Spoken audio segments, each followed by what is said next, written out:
Le projet suscite de l'espoir, donc ils sont venus très nombreux. Les vrais problèmes se trouvent vraiment à la base, c'est-à-dire dans les quartiers. Beaucoup d'engouement. Ils étaient un peu mouvementés de gauche à droite. Chacun voulait se prononcer. Pour eux, c'était comme on appelle une meilleure façon de faire face, de parler de leur ras-le-bol. Généralement, c'est le problème d'emploi. L'insalubrité dans les milieux scolaires.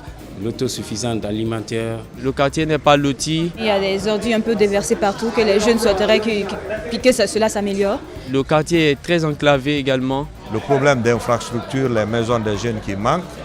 Le quartier est quasiment dans l'obscurité.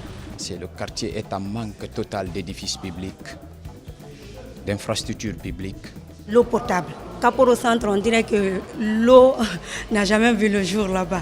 Nous les femmes, on n'a pas l'accès à l'emploi sans conditions. De mariage précoce. Poser la construction des centres de perfectionnement pour les jeunes filles. L'inexistence également des écoles publiques dans le quartier.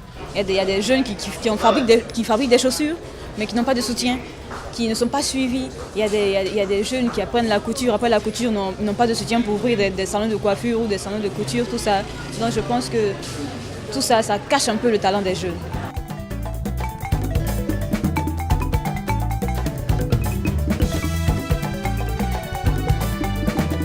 Mes rapporteurs, ils ont effectivement été présents sur le terrain, ils sont allés à la rencontre des gens. Je l'ai remarqué déjà à travers les rapports qu'ils ont eu à me présenter.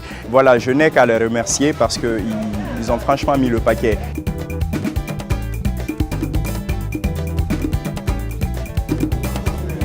La construction des routes, l'inapplication de la gratuité de la césarienne. Vous voulez comprendre quoi?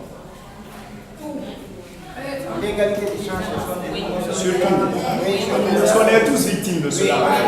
C'est vrai qu'on a des pléthores de préoccupations, mais on ne peut pas tout soumettre aux autorités. On a essayé de prioriser en tout cas ces préoccupations et de cette façon, on a essayé de classer jusqu'à obtenir 20 préoccupations majeures des jeunes de la commune de Matam.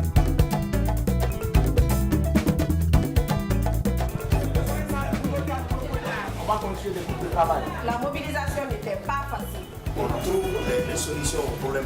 Que la commune et les autorités locales s'impliquent. C'était difficile. Il ne faut pas qu'on passe tout le temps à se répéter ici. Il y a des talents cachés dans les quartiers qui ne sont pas, par exemple, écoutés, qui ne sont pas subventionnés, qui ne sont pas suivis. Mais si on organise ce genre de débat, on leur donne la parole, ils ont la chance de se défouler, de dire le mal qu'ils ont. Ce mal-là peut être, par exemple, un mal collectif. Ils ont pu dire ce qu'ils ont au fond d'eux. Ils ont pu, en tout cas, dire quels sont les problèmes. Et ils ont donné des propositions. Ça a été un plaisir pour les jeunes d'envoyer des jeunes envers eux et pour leur donner la parole, pour qu'ils puissent exprimer, parler leurs besoins, leurs préoccupations par rapport à leur quartier. Je prie que les informations que nous avons recueillies sur le terrain ne soient pas dans les couloirs. C'est l'espoir qui naît si vraiment ce débat continue.